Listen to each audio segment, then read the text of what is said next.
Narito na nagbabagang balita sa oras na ito.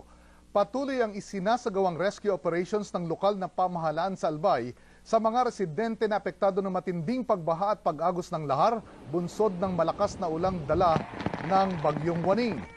Sa Barangay Kulyat, nasa higit 10 bahay ang inanod ng malakas na agos ng tubig. Nagmistulang ilog ang ilang pangunahing kalsada na umabot hanggang bewang ang tubig.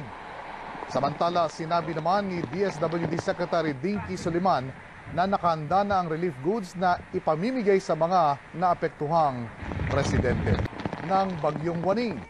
Sa Barangay Kulyat, nasa higit 10 bahay ang inanod ng malakas na agos ng tubig.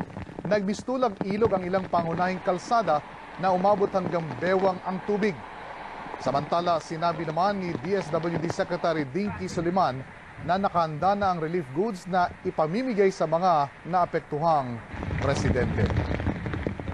Maging una sa balita, i-text ang alert on sa 2366. At narito na mga balitang dapat abangan mamaya sa TV Patrol.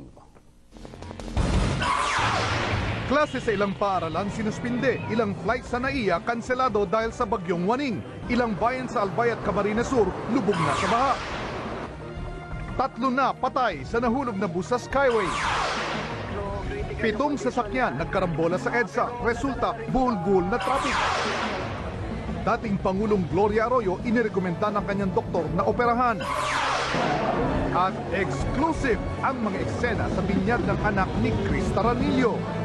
Abangan sa TV Patrol.